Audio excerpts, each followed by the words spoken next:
Olá, olá! Hoje vamos falar de dificuldade de perder peso. Foi um tema. Hoje a caixinha de enquete ali foi bem concorrida, assim, tava bem próximo um do outro. Mas tem uma novidade também para vocês, que agora no mês de março eu vou fazer mais lives, tá? Então a ideia é que a nossa próxima live seja no sábado agora de manhã. Até depois eu vou fazer uma enquete também de alguns horários ali na caixinha do Stories para vocês me ajudarem a definir. Eu sei que algumas pessoas conseguem participar nesse horário, outras não, e acabam assistindo depois, mas é sempre legal quando vocês conseguem participar para mandar as dúvidas aí. Então, vamos ter esse processo de ter mais lives. E aí vocês me ajudam também com os temas, conforme que vocês trouxerem aqui na live ou na caixinha, pra gente ter temas legais que abrangem aí diferentes demandas, diferentes fases da vida. Então, eu tô pensando em falar disso também, né? Desde o período da menarca, o período pós-parto, que a gente tem um momento de regulação hormonal bem importante também, o período da perimenopausa, da menopausa, todas as questões da idade fértil. Então me mandem ali sugestões também pra gente, enfim, nesse mês de março fazer bastante coisa legal. E quem tá aqui, eu sei que sempre tem nutris aqui, mas também tem pessoas com dificuldade de perder peso, né? Então, quem tá aqui e tem esse processo de dificuldade de perder peso, me escreva um pouquinho o que vocês sentem que não está funcionando ou o que vocês já fizeram. Claro que eu tenho aqui a minha colinha, os pontos que eu já pensei para nossa conversa, mas queria saber também um pouco de vocês, porque geralmente o que eu recebo na caixinha ou eu já tentei de tudo de uma forma generalizada, né? Ou eu estou fazendo dieta e não perco peso, ou estou fazendo atividade física 6 vezes por semana, mais low carb e não perco peso. Então, muitas vezes isso já explica um pouco o que está acontecendo, tá? E tem ali uns 6 pontos, na verdade 7 pontos pra gente falar de atenção. Mas o primeiro deles é: quanto mais dietas você já fez na vida, mais difícil fica de perder peso, tá? E aí a gente vai entender um pouquinho dessa conexão, por que isso às vezes acontece. E uma das principais questões que a gente tem que separar aqui, desmistificar, é que perder peso é redução na balança. Quando a gente só olha para isso, sem considerar medidas, composição corporal, e principalmente quando a gente faz uma perda de peso focada em vou fechar a boca, restrição calórica, vou aumentar a atividade física, então focada nesse processo só de restrição, principalmente se já tem um perfil de alimentação saudável, muito facilmente a gente entra numa perda de massa magra. E até isso é uma discussão, não sei se vocês assistiram aquele documentário, eu tô até pra fazer algumas questões sobre ele, assim, mas aquele documentário dos gêmeos, né, que tá no Netflix, muita gente tá falando. Então isso é uma das discussões lá, porque na verdade eles não mediram o percentual de perda de massa magra que teve nos diferentes grupos, né. Então, sempre que a gente faz uma análise, seja em estudo, ou seja você com você mesma, você tem que entender se você está realmente perdendo gordura corporal ou perdendo massa magra. Porque quando você faz muitas dietas que consecutivamente vão perdendo massa magra, inicialmente ela funciona. Mas se você fez 5, 10 ou passou a vida inteira fazendo dieta, você vai cada vez mais reduzindo essa quantidade de massa magra e vai ficando cada vez mais difícil de perder peso. Porque imaginem que a parte muscular é essa usina que está sempre gastando muita energia no nosso corpo. E quanto menor essa usina, menor o nosso gasto basal, menos calorias mesmo o nosso corpo consome, né? E mais resistente à insulina, com mais facilidade a gente fica. Então, por isso que nos processos de perda de peso, é muito importante que esteja alinhado com atividade física, porque isso previne muito a perda de massa magra. E a gente garante que realmente tenha uma perda de peso de gordura né, que está sobrando ali, e não de peso como um todo, tá? Então eu não sei se alguém já sentiu isso, né, de vocês, tipo, eu realmente sou esse perfil que já fiz muitas dietas na vida, ou não, né? Eu já tive essa mudança que sempre só focava em perder peso e de repente comecei a fazer musculação e sentir diferença. Então, se alguém já passou por isso, conta aqui pra gente talvez trazer como exemplo, tá? E aí eu vou ler o que vocês inscreveram aqui, ó. Então, a Josi começou falando que toma progesterona bioidêntica por 18 meses e ganhou 10 quilos. Está com 40 anos e faço 3 horas de exercício e como 1.200 calorias e não perco peso. Você já me explicou por que você não tá perdendo peso, tá, Josi? Mas eu já volto aqui pra gente entrar no seu tema, que é justamente o próximo tema, tá? Agora, esse uso da progesterona bioidêntica com um ganho de 10 quilos, né? Se você quiser contar um pouco mais depois, mas primeiro ponto, geralmente quando se usa progesterona bioidêntica, ela é usada de uma forma cíclica. Em alguns casos a gente usa ela de forma contínua, tá? Mas a gente não, os médicos usam e eu acompanho esse uso de forma contínua, mas ela é usada de forma cíclica. E se você usou muita progesterona, ela indiretamente pode aumentar o estímulo de estrógeno. É muito assim, o estrógeno e a progesterona são muito o negócio da medicina chinesa ali do yin e do yang. Quando um tá em excesso, ele entra no outro. Então, assim como o estrógeno afeta a produção de progesterona, a progesterona em excesso também pode, de certa forma, entrar na via do estrógeno. E isso pode ter sido a causa desse ganho de peso, além da alteração ali de hormônios que aumentam muito a retenção de sódio no nosso corpo. Então, tudo depende muito da dosagem também, tá? Mas não é algo assim comum da gente ver um uso cíclico numa dosagem menor, um ganho de peso tão marcante assim, tá? A Caroline falou que tem ovários policísticos, se para o anticoncepcional engorda com muita facilidade, mesmo com alimentação e atividade física.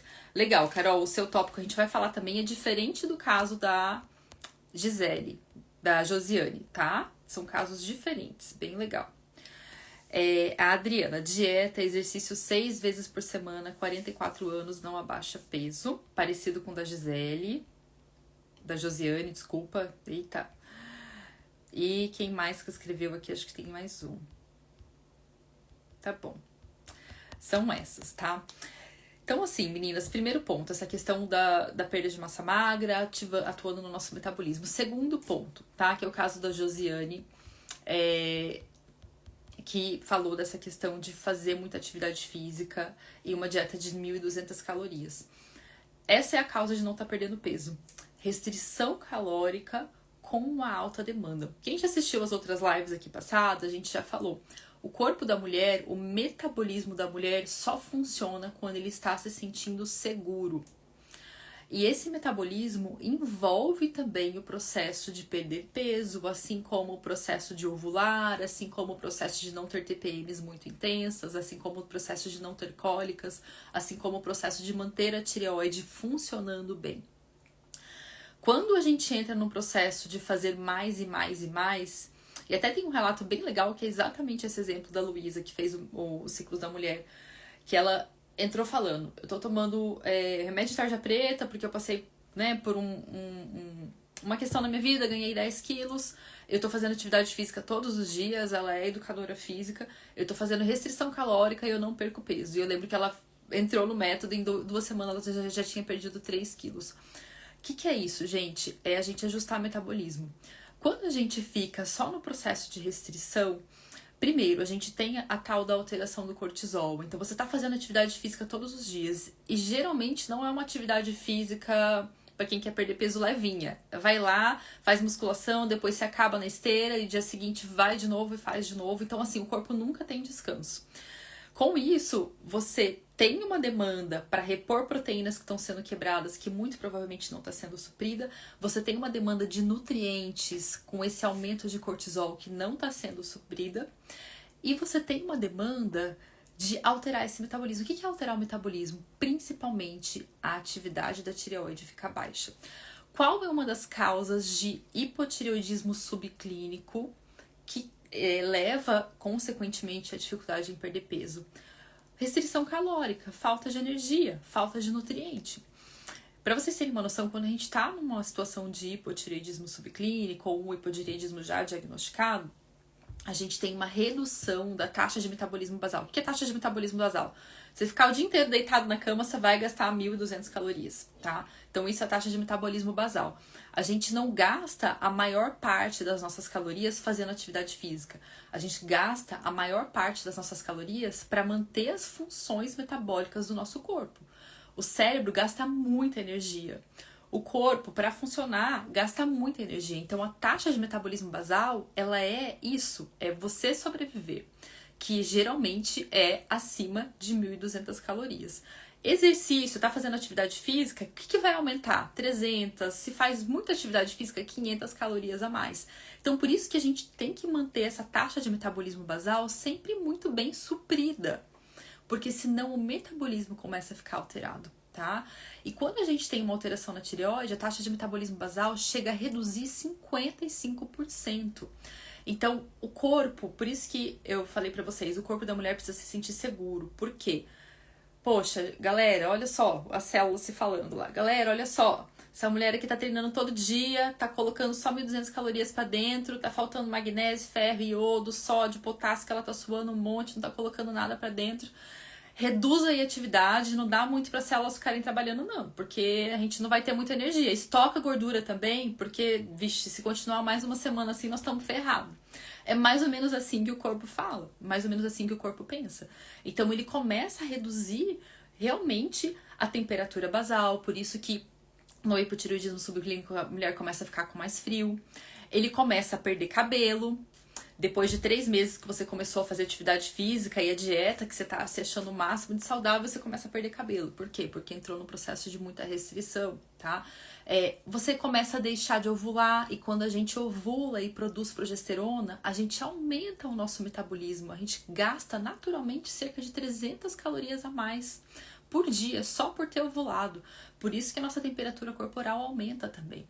Então, quando a gente entra nesses processos muito restritivos, isso é por si só a causa da dificuldade de perder peso, tá? Ah, Pri, mas eu gosto muito de treinar 6 vezes por semana, pra mim é super importante pra saúde, pra ansiedade, pra minha saúde mental, me faz bem. Beleza, mas ajuste esse valor calórico, tá? Uma média, assim, que a gente calcula é 35 calorias por quilo de peso saudável. O que seria esse quilo de peso saudável? Se você está com sobrepeso, você tem que calcular ou um peso que você já teve na vida quando você estava com um peso mais saudável. Então, sei lá, você está pesando 70, mas você sabe que o seu peso saudável é 60. Então, você pode calcular baseado nisso. Ou, se você está com baixo peso, você calcular pelo menos ali dentro do IMC, que é no mínimo 18. Então, dá pra gente se guiar um pouquinho por isso, pra gente ter noção do quanto que esse valor calórico às vezes fica baixo. E aqui entra muito a questão do medo, né, gente? Poxa, mas se eu tô comendo 1.200 calorias e não emagreço, se eu comer 2.000 calorias, como que eu vou emagrecer? Eu vou engordar mais ainda. E claro, você não precisa pular de 1.200 para 2.000 de uma hora para outra, de uma semana para outra, mas você pode ir acrescentando ali cerca de 300 calorias ao dia. Que não é muita coisa, tá? Dá 30, 50 gramas de uma barra de chocolate, dá uma refeição a mais. Então, assim, a gente... a parte calórica, ela tem o seu papel na perda de peso, mas o metabolismo é quem manda, tá? Até meu marido fez uma analogia esses dias que eu achei muito legal, que ele falou, Pri, eu passei uma dieta pra ele, e aí eu falei, se eu perdi 5 quilos em uma semana, então daqui, sei lá, 20 semanas eu vou ter deixado de existir, né? Porque assim, se a gente fosse pensar que é uma lógica onde você perdeu 5 quilos em uma semana e você vai continuar perdendo 5 quilos em uma semana porque você fez uma restrição calórica, seria muito fácil, né? Como se a gente realmente uma hora sumisse. Mas, por que isso não acontece de uma forma linear? Porque o nosso metabolismo tem esse mecanismo de inteligência, que ele fala... Não tá dando certo, daqui pra frente sobrevivência está afetada, vamos parar de perder peso. Então, por isso que os processos de perda de peso contínua, eles envolvem inclusive mudança de estratégia, às vezes quase que semanal. Mudança de combinação de macronutrientes. A gente pode usar muito aqui a alimentação cíclica para emagrecer, porque é uma estratégia que já tem uma mudança, então isso acaba sendo muito legal. Então, se a gente pensar que não tem essa linearidade, a gente realmente tem que estar trabalhando no metabolismo, tá? E outra coisa super importante, gente. Como que é definido quanto de alimento a gente precisa consumir no dia? Com base nos nutrientes. Quando a gente consome um valor calórico muito abaixo, a gente não atinge os nutrientes que a gente precisa para o dia. E isso, para quem é nutricionista e calcula a dieta, fica muito claro. Você não atinge magnésio, você não atinge potássio, você não atinge vitaminas do complexo B, você não atinge ferro. Então, muitas vezes a gente tem deficiências nutricionais porque a gente está comendo pouco mesmo, tá? Então, esse é um ponto aí de super atenção para ajustar esse processo, tá? Então, esse seria o segundo ponto, tá? Vocês realmente olharem o quanto que as restrições calóricas, e até assim aqui, um super alerta, o quanto que nos vendem em termos de mídia, em termos de mundo fitness, que a mulher precisa estar sempre comendo pouco, fazendo dieta, que o saudável é fazer low carb, é emagrecer a todo momento, é fazer restrição a todo momento, né? Então, isso é um ponto, assim, super de atenção. A gente precisa comer bem também. A gente não precisa estar sempre comendo, fazendo uma restrição enorme para ter o metabolismo funcionando, tá? E aí, dúvidas? Agora, o terceiro ponto é o que a Carol falou, tá? O que a Carol mencionou do caso dela, que ela tem ovários policísticos. Então, o que ela falou? Que ela tá tomando um anticoncepcional, ela consegue manter o peso ou perder o peso. E quando ela para o anticoncepcional, ela volta a ganhar peso, tá?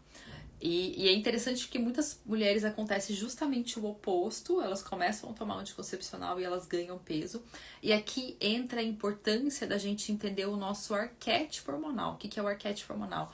É a disfunção hormonal, o desequilíbrio hormonal que a gente está vivendo naquele momento. Mulheres com arquétipo mais a predominância estrogênica, e aqui é claro que depende também do tipo de contraceptivo que você está tomando, mas mulheres com a predominância estrogênica, se começam a tomar anticoncepcional, tendem a piorar ganho de peso, inchaço, varizes, celulite, às vezes linfedema, então tudo isso piora, né? Já no caso da Carol, por que ela tá tendo uma redução de peso enquanto ela tá tomando anticoncepcional? Geralmente quem tem quadro de ovários policísticos, porque não é uma regra, tá? É algo comum, mas não necessariamente uma regra. Mas está envolvido ali uma resistência à insulina e um aumento de testosterona. Quando a Carol toma um anticoncepcional, ela reduz os níveis de testosterona dela a níveis, a gente fala infantis, né? Por isso que tem o efeito rebote depois que para o anticoncepcional, muitas vezes de vir acne, porque a gente reduz a níveis infantis o nível de testosterona e também a produção de sebo, mas depois o efeito rebote é que nem abrir uma rolha de champanhe ali, estoura tudo que estava guardado ali dentro, né? Então os níveis aumentam de forma muito abrupta. Mas quando a Carol consome o anticoncepcional, ela reduz essa testosterona a um nível muito baixo e com isso ela equilibra, de certa forma, esse excesso de testosterona, tá? Quando ela volta a ficar sem o anticoncepcional, ela volta a produzir esse nível de testosterona e muito provavelmente de uma forma até exagerada, piorando muito esse ganho de peso, tá?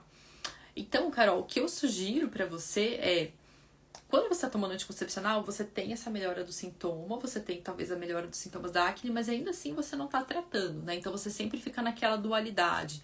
Conheço alguns malefícios do anticoncepcional, mas quando eu consumo me sinto muito bem e parece que resolve a minha questão. E aí a minha sugestão para quem quer tirar o anticoncepcional e não ter esses efeitos rebotes é comece por pelo menos um mês antes fazer mudanças estratégicas. O que seriam mudanças estratégicas? Não é só alimentação saudável, não é só comer mais frutas, verduras e fazer uma dieta de 1.200 calorias. É realmente mudanças estratégicas que, para o seu arquétipo hormonal, você vai conseguir regular melhor o metabolismo da insulina e da glicemia. Precisa ser uma dieta low carb? Não necessariamente, mas precisa ser uma dieta que contemple uma modulação glicêmica, que contemple uma redução da inflamação, que olhe para o intestino, porque muitas vezes essa resistência à insulina está vinda do intestino, ela está vindo de uma desbiose intestinal que causa uma alteração do microbioma, né? Que contemple também o seu corpo estimular mais a produção de estrógeno do que de testosterona. Então, a testosterona ela sempre vai se converter em estrógeno, tá? Se a gente estimula demais essa conversão, em alguns casos, no caso do ovário policístico, quando tem muita testosterona e pouco estrógeno, a gente consegue estimular isso e equilibrar melhor, os dois ficam mais equilibrados, tá? Então, é por isso que no seu caso, a gente tem muita parte da glicemia. E esse é o terceiro ponto da dificuldade de perder peso. Mesmo que não seja o caso exatamente da Carol, que tá usando anticoncepcional, que tem o diagnóstico de ovários policísticos, mas essa questão da flutuação glicêmica, por exemplo, começa a pegar depois de uma certa idade, na menopausa, tá? Em mulheres que estão com o bebê pequeno e tem muita restrição de sono, às vezes está até comendo menos, mas começa a ganhar peso, ganha peso. Ou em mulheres que estão passando por estresse e começa a perceber aquele perfil de precisar beliscar muito ao longo do dia. Ou às vezes precisa de mais doce ao longo do dia. Então, isso são sinais de que essa glicemia está flutuando muito, tá? Vocês entendem esse conceito de glicemia flutuando muito, meninas? Então, assim, comemos um alimento que tem fonte de amido, não que seja ruim, tá? Mas vai ter fonte de amido, carboidrato, ele vai aumentar a nossa glicemia. Isso é importante para o nosso corpo. Mas quando a gente consome algo que aumenta demais, a gente entra no efeito montanha-russa. Isso serve para glicemia, isso serve para estrogênio. Tudo que aumenta demais tem uma queda brusca igual a montanha-russa. Qual o problema disso? Sempre que a gente tem flutuações intensas, temos sintomas intensos também. Temos muitas desregulações que fazem o corpo precisar trabalhar muito para chegar no nível de equilíbrio novamente, tá? Então, se você comeu o café da manhã, 2 horas depois, precisa fazer um lanche, depois, 2 horas depois, já tá morrendo de fome pro almoço, se pula uma refeição ou se não come no horário, começa a dar tremedeira, começa a dar dor de cabeça, começa a ficar muito irritada. Então, como que é o nível saudável de fome? E a gente falar, tô com fome, mas eu consigo esperar mais 15 minutos, mais meia hora para eu me preparar um almoço, para eu comer. Então, não é aquela coisa desesperadora que parece que você tá tendo um quadro de queda de pressão, tá? Quando a gente tem esses momentos desesperadores, a gente geralmente está vivenciando uma hipoglicemia de rebote. Ou seja, você teve um pico de glicemia, você subiu a montanha-russa e agora você está descendo a montanha-russa. E isso, sempre que a gente tem esse pico, a gente tem o estímulo para a formação de gordura. Ou seja, muita glicose circulando ali no meu corpo. Aí as células falam, cara, não preciso de tudo isso agora não. Ah, o que nós vamos fazer com isso então? Estoca, guarda para depois. Só que a gente não guarda para depois na forma de energia, a gente guarda para depois na forma de gordura. Não existe esse guardar energia para depois, né? O que nos dá energia é uma célula que consegue, tá? Imagina que é um mecanismo, uma engrenagem que está funcionando muito bem. Isso é energia. Por isso que a gente fala lá de saúde mitocondrial, de nutrientes. Energia que sobrou naquele momento que você precisa guardar para depois é gordura, tá? Então, por isso que a gente acaba tendo muito esse estímulo de gordura. Para onde que vai essa gordura? Geralmente para a região abdominal. Então, em mulheres que estão ali com os níveis de estrógeno mais baixo, transição hormonal já lá no final, na quarta fase da transição hormonal, que é a perimenopausa, ou na menopausa, nível de estrógeno baixou. O estrógeno ajuda a equilibrar um pouco esse direcionamento da glicemia. Quando ele está baixo, começa a ter aquele acúmulo de gordura abdominal. Então, é aquele perfil, né, de acumular muito a gordura na parte superior. E junto com isso, perde massa muscular. Então, o que é muito importante no processo de perda de peso é evitar as flutuações glicêmicas e ter fontes de proteína em todas as refeições, porque as fontes de proteína proteína e fibra principalmente, mas as fontes de proteína já vão ajudar a gente a ter mais saciedade, a não ficar beliscando toda hora, a não ficar perdendo massa magra toda hora, tá? E também a dar essa estabilidade da flutuação glicêmica. Por que às vezes acontece justamente o contrário? A gente ganha gordura e perde massa magra. Porque tá com esse processo aí de flutuação glicêmica muito alterada, de resistência à insulina muito alterada, tá? Então esse realmente, assim, é um ponto. Lá no método eu falo, tenho 4 princípios que vocês têm que saber para a vida. Esse é um deles. As estratégias de modulação glicêmica tem que saber para não ficar flutuando muito dentro disso, tá? Sempre que a gente tem insulina muito alta também, além da parte de ganho de gordura, pode piorar também. Se já tem mioma, vai piorar. Se já tem endometriose, vai piorar. Dores de cabeça também tendem a acontecer, tá? Então, ela piora muito desses sintomas. Ansiedade, alteração de humor. Uma hora você tá super feliz, acabou de comer chocolate, a sobremesa, tá super feliz. Dá 1 hora, 2 horas depois, tá morrendo, né? Então, isso é muito sintoma de flutuação glicêmica, tá? Isso é algo que eu falo demais aqui nas lives, repito, porque é bem importante. E, enfim, né, entrando na cabeça de vocês também, tá? Tá bom, tava vendo se tem alguma dúvida aqui. Alguns médicos afirmam que o uso de testosterona aumenta a massa magra e a perda de peso. Então, né, e aí eu pergunto, esses estudos que eles se baseiam em homens ou em mulheres? Porque, por exemplo, quando a gente olha para os níveis de testosterona em mulheres na menopausa, isso está relacionado ao aumento de ganho de gordura abdominal. Quando a gente olha para níveis de testosterona, se eles estiverem altos demais em mulheres em idade fértil, eles vão aumentar a resistência à insulina também. Então, é tudo uma questão de equilíbrio, né? E um ponto que eu bato muito, assim, aqui é as mulheres, a última coisa que elas têm que pensar em repor é testosterona, porque a primeira coisa que cai no nosso corpo é progesterona e depois estrógeno. Proporcionalmente, a testosterona cai muito menos comparado aos outros. E por que quando a gente entra na menopausa a gente tem que se masculinizar? A gente tem que agora ficar numa predominância de testosterona. Não faz sentido isso, gente. Não faz sentido nenhum, tá?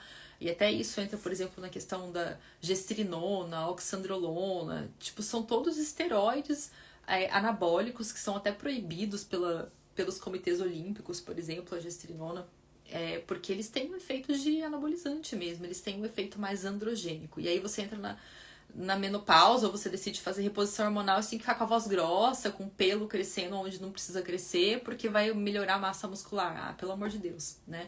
Então, e lembrando, testosterona se converte em estrógeno. Se você tem um perfil estrogênico, você pode estar repondo testosterona e convertendo isso em estrógeno. Então você vai lá, tá tomando testosterona, tá ficando... E aí entra muito o processo da modulação hormonal dos processos inflamatórios. Então a testosterona ela pode se converter para 2 caminhos. Um é para o estrógeno. Se você já tem um percentual de gordura mais alto, essa conversão vai estar aumentada em mulheres e em homens. É o que a gente chama de aromatização. Então a gente fala que tá aromatizando demais, né? Mesmo em homens, se é um homem com sobrepeso, com obesidade, se você suplementar testosterona pode ser um tiro no pé, porque ele vai converter isso em estrógeno e vai ficar com tetinha. Então, né? E em mulheres também, você pode estar usando testosterona e ficando com mais celulite. Então essa é uma das vias. A outra via é a via que causa acne, afinamento de cabelo. E eu já recebi esse relato aqui nas caixinhas também. Tô tomando testosterona, tô com o cabelo muito fino, com queda de cabelo, nível androgênico, né? Que começa a ficar com a auréola aqui, e com acne no maxilar, a pele muito oleosa. Então, assim, realmente a gente tem que cuidar muito. Quer aumentar o nível de testosterona naturalmente? Vai fazer musculação, vai dormir bem, vai repor vitamina D, ver como estão esses níveis de vitamina D e vai modular o estrógeno para não converter muito em estrógeno também. Se é uma mulher com predominância estrogênica e a gente consegue bloquear essa conversão, ela tem mais testosterona ali, tá? Então, enfim, coisas pra gente cuidar. Próximo ponto, tá? Então eu falei e aí eu queria até fazer um adendo, gente, de compulsão alimentar. Muitas vezes, assim, quem tá no processo de perda de peso relata que tem compulsão alimentar. Ou vocês, às vezes as mulheres falam, eu tenho compulsão alimentar, né? E a gente precisa, assim, cuidar um pouco com esse termo, tá? Porque eu percebo que às vezes uma mulher que chega no final do dia e, sei lá, tá sozinha e senta pra comer um sorvete, come metade do pote. Ou que come mais do que acha que deveria comer, que ela não faz aquele prato de Instagram, que tá lá só aquela fotinha bonitinha, né? E, gente, aquilo ali é do Instagram, tá? Acho que toda pessoa, né, normal, às vezes a gente, sei lá, tá preparando comida e belisca, que come uma coisinha ou outra em paralelo. Então tá tudo bem. Só que tem dois pontos que eu acho que facilmente podem ser definidos como compulsão alimentar, que são outras coisas. Primeiro, é essa deficiência de nutrientes, principalmente de nutrientes mesmo, de aminoácidos. Segundo, entender sobre alimentos viciantes, tá? Que é um outro princípio também que eu faço assim, questão que todo mundo entenda. E a questão do estresse, tá? Então, assim, vamos lá. Quando a gente tem uma deficiência de nutrientes, então vamos supor que você está dedicado em perder peso e você passou o dia inteiro fazendo uma restrição calórica, comeu menos do que você precisava mesmo. Você naturalmente vai ter uma compulsão alimentar no final do dia, tá? Principalmente se você pulou o café da manhã. Fiquem atentas aí quem pula o café da manhã. Mas o nosso corpo, ele tem um mecanismo de saciedade que depende da quantidade de aminoácidos que a gente consumiu ao longo do dia também. Se você não consumiu a quantidade de aminoácidos que você precisa ao longo do dia, você tende a ficar com essa fome exagerada e aquele negócio do eu quero comer, mas eu não sei exatamente o que, parece que tá faltando alguma coisa, literalmente, tá? Então isso pode acontecer com um déficit proteico, isso pode acontecer também com uma deficiência de ferro, essa vontade de doce, inclusive em crianças. Então, só pede doce, só quer doce, tá na hora do almoço, tá pedindo doce antes de comer o salgado. Então, isso é um ponto pra gente olhar, porque são coisas muito comuns de acontecer, tá? O segundo ponto, que é dos alimentos viciantes. Se você senta para comer um prato de arroz, feijão, sei lá, um PF, tá? Mas eu sempre vou comer um PF tradicional brasileiro ali. Naturalmente, a gente tem um equilíbrio de regulação da saciedade melhor, tá?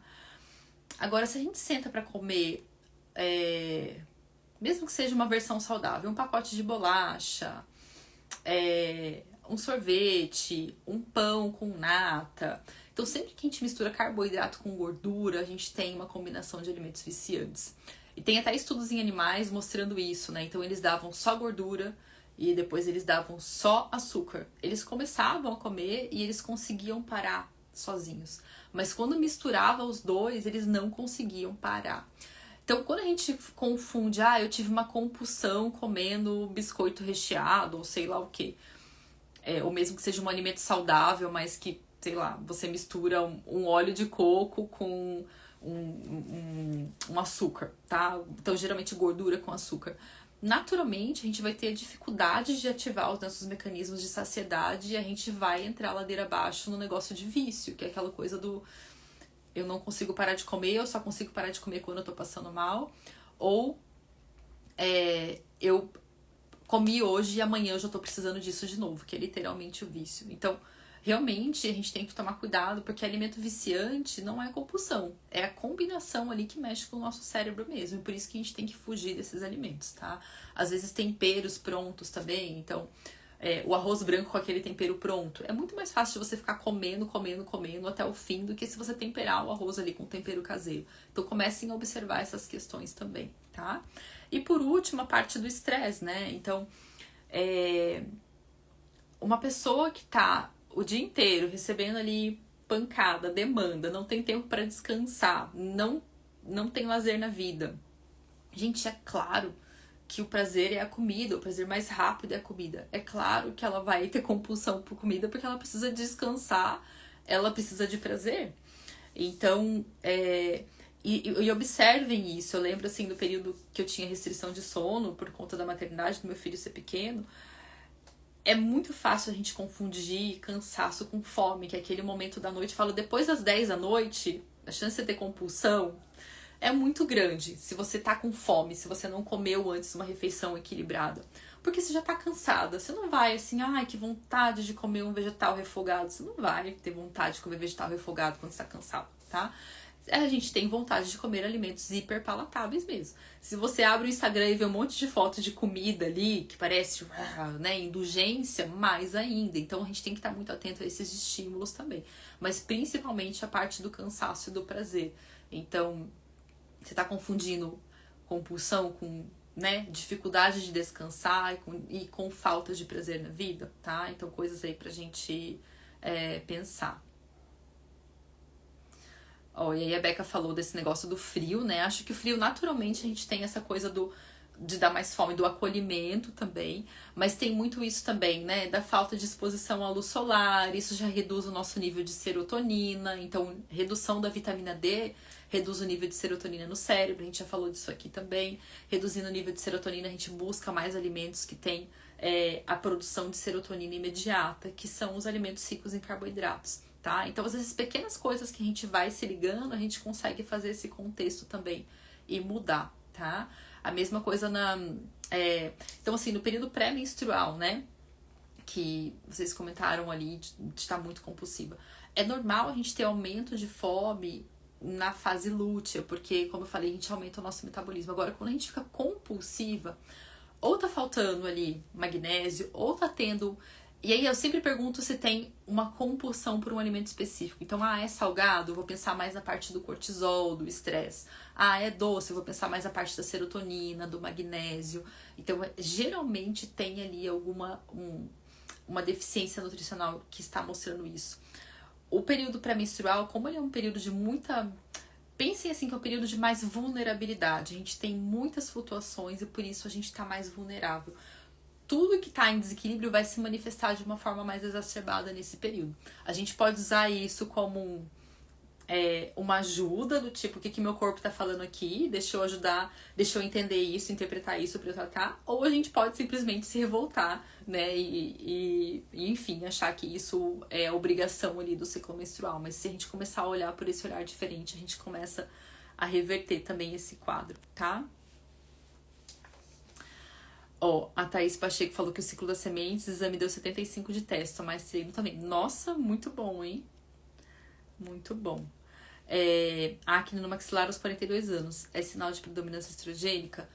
Aqui tende a ser mais sinal dessa testosterona inflamatória, tá? Que é o DHT. Então seria mais esse lado aí da testosterona se convertendo pro caminho ruim. Como medir progesterona e estrógeno? Dá pra gente medir pelos exames, mas o estrógeno dá pra gente ter muita noção pelo muco cervical também. E a progesterona pela medição da temperatura, tá? Então são duas formas da gente ter noção dos nossos hormônios sem a gente fazer exames. É claro que os exames são ótimos, são um bom direcionador, mas sempre lembrando, o exame é uma foto.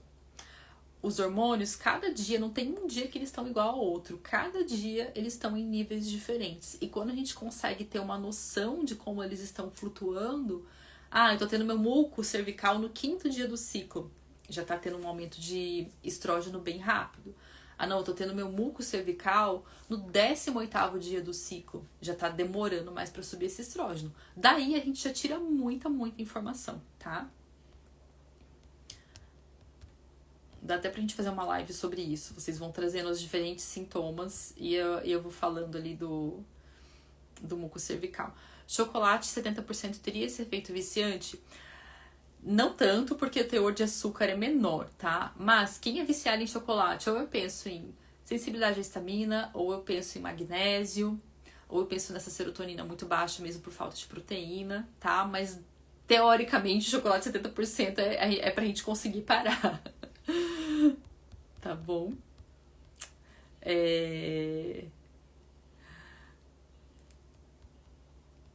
Legal, meninas, que bom que vocês estão gostando.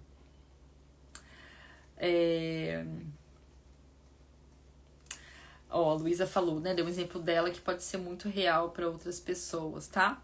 Pri, entro às 4 horas e saio às 20 horas do trabalho. Aquela vontade imensa de comer besteira quando sai, né? O que seria ideal comer depois desse horário?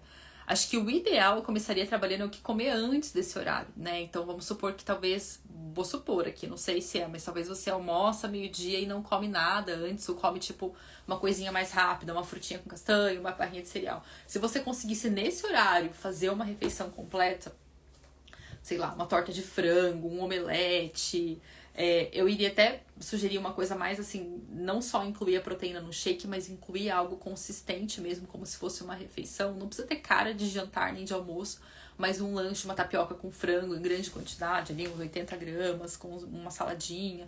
Então acho que isso vai te ajudar bastante quando você sair às 8 da noite. Você pode comer, pode jantar, mas de uma forma já mais equilibrada, né? Não com aquele desespero, tá?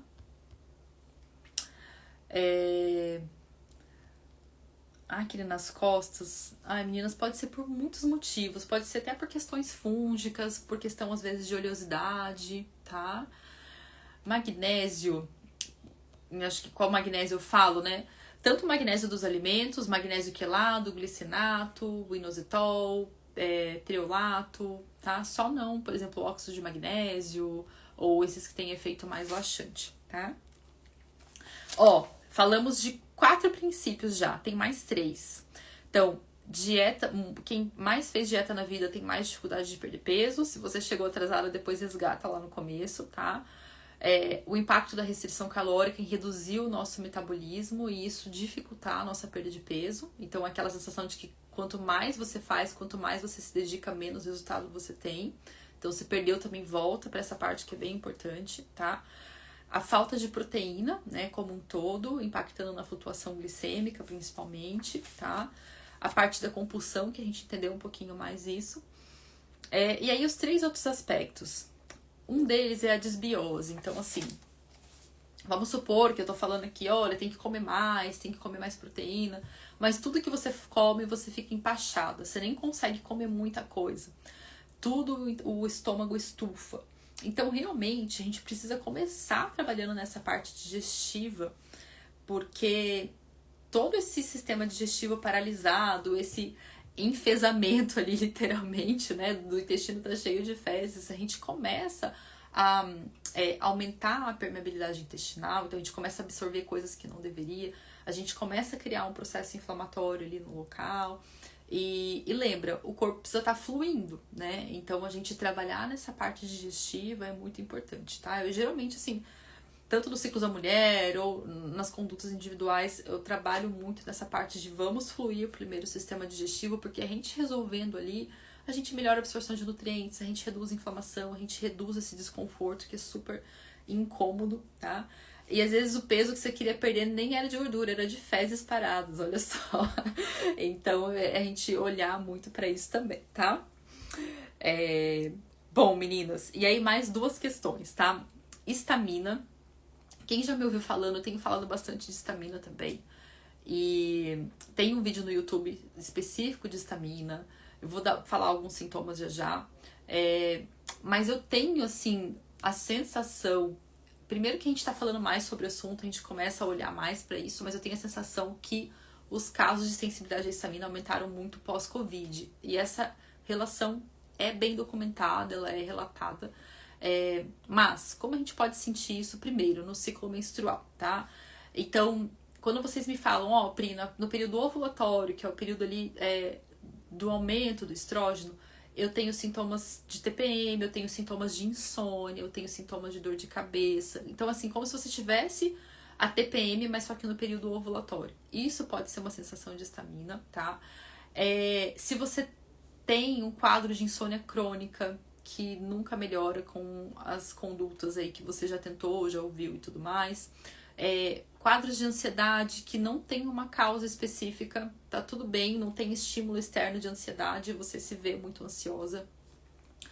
Ter a sensação de que você tá ficando cansada, como se fosse um cansaço de virose antes da menstruação. Como se baixasse aquela energia, às vezes você fica com a rinite mais atacada, com a sinusite mais atacada.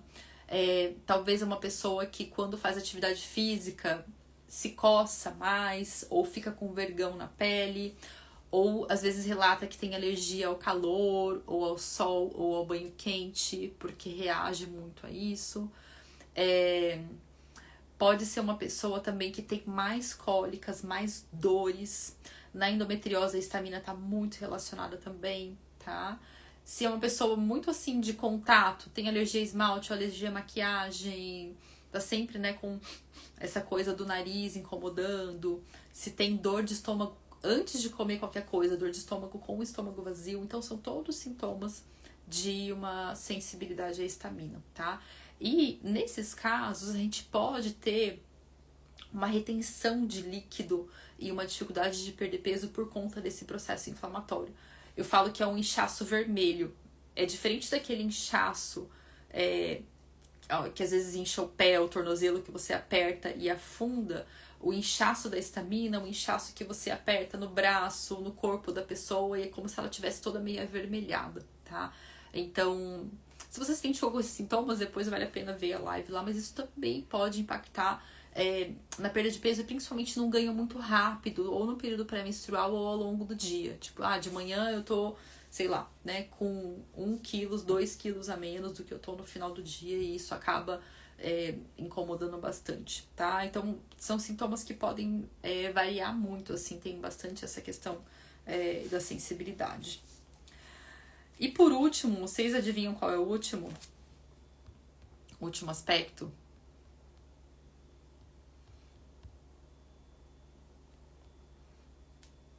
Ó, alguém já se falou que é todinha. Muito disso, tá, meninas? Vocês estão perguntando se eu atendo, assim.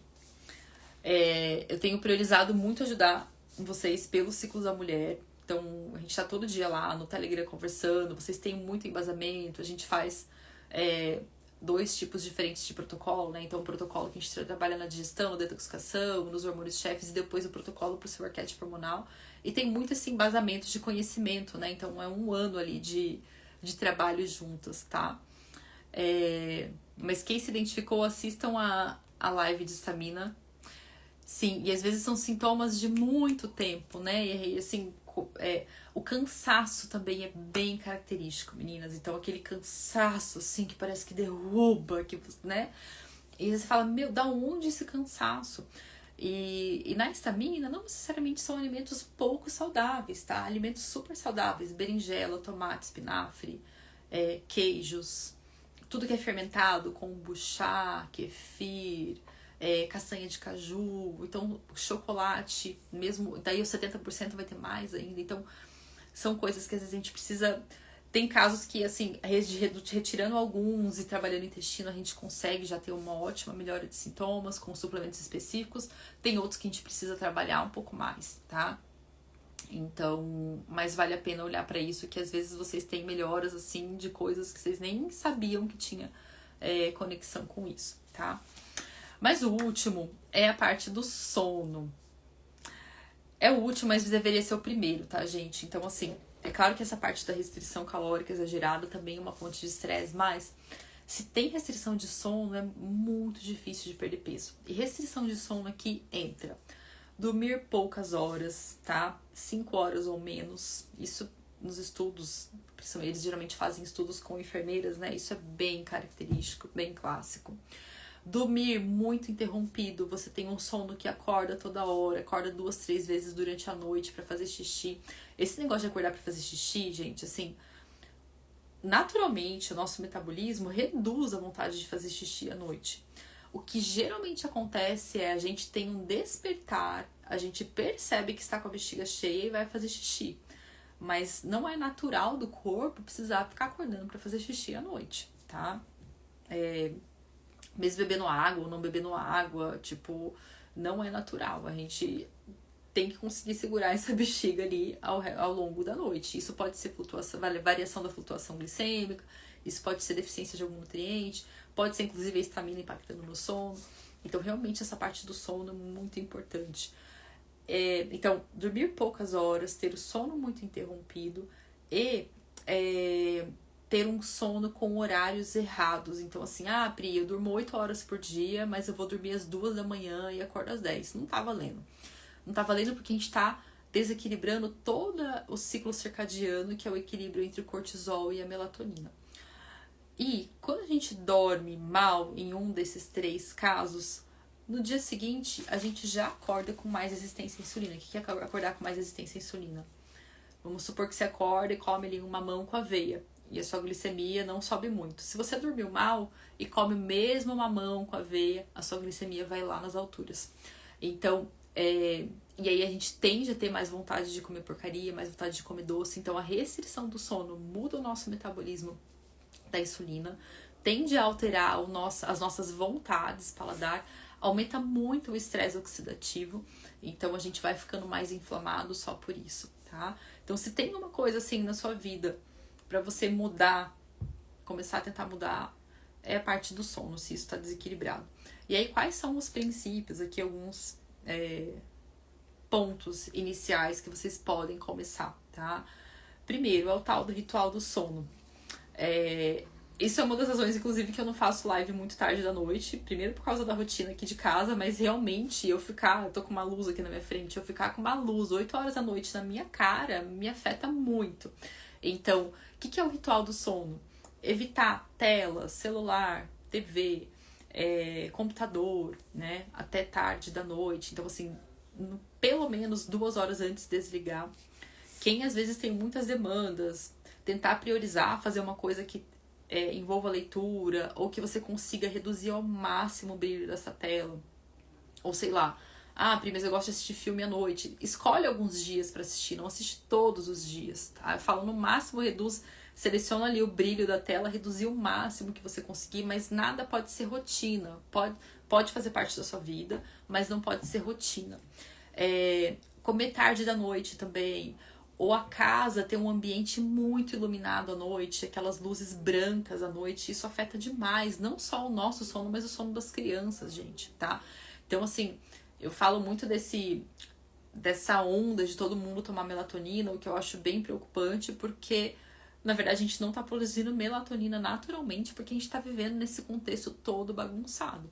De não se expor à luz do sol ao longo do dia, principalmente de manhã, mas quem não tem oportunidade de manhã, pelo menos na hora do almoço, dá uma volta no quarteirão que seja, olha pra janela, né? Olha, acorda e abre a janela, abre a cortina, abre tudo, deixa a luz entrar. E à noite, esse recolhimento de mudar as luzes da casa, de evitar tanta tela, de evitar tanto som, de evitar tanto estímulo.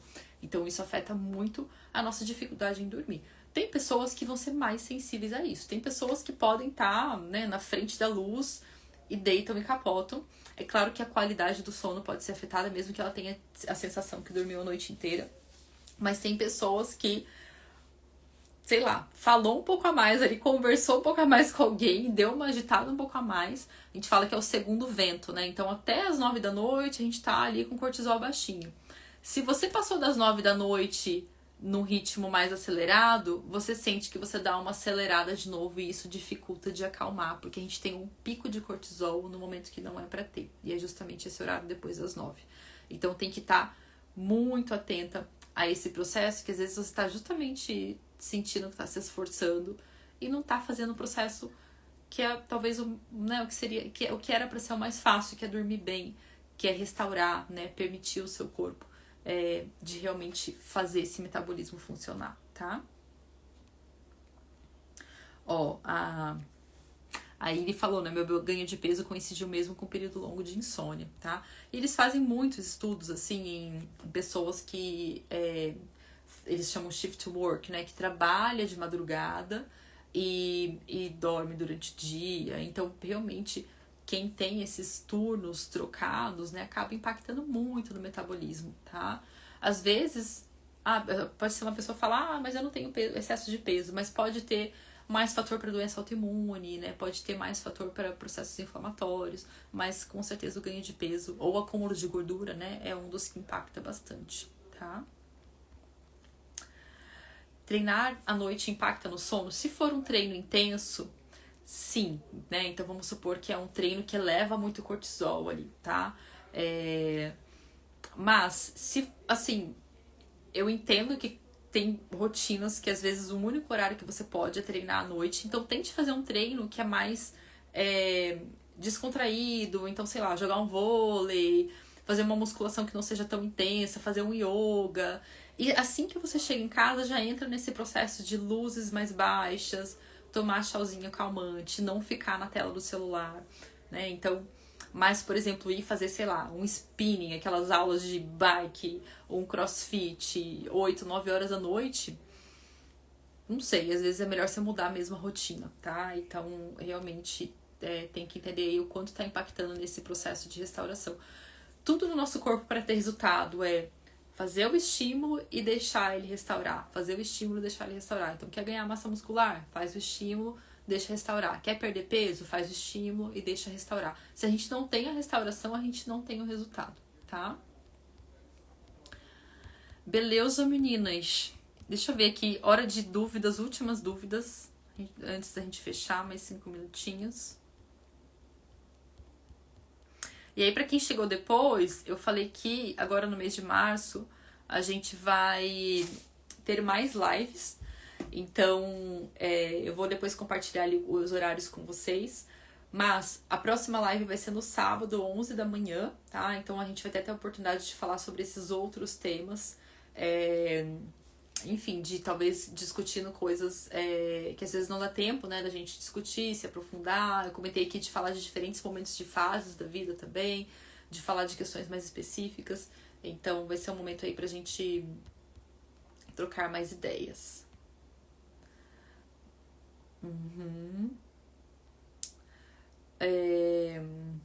Corrimento ao longo do mês pode ser candidíase. Tem que entender muito como que é esse corrimento, né? Porque se é esbranquiçado, se é com cheiro, se coça, se é um muco mais transparente ou se é branco. Pode ser muito parecido com candidíase e ser vaginose citolítica. Não necessariamente, tá? Muita exaustão, B12 tá em 300, será isso? Estou engordando e não tenho tendência nem como. E aí entra justamente no primeiro princípio que a gente falou, né? De a restrição calórica piorar o processo de ganho de peso. Não diria que só a B12, tá? Mas eu acho que talvez um contexto como um todo de deficiência de nutrientes aí, tá bom? Mas é isso, meninas. Muito obrigada pela presença de vocês. Então, no sábado às 11 a gente se vê. Eu compartilho ali o tema também um pouco antes. Provavelmente vai ter enquete também.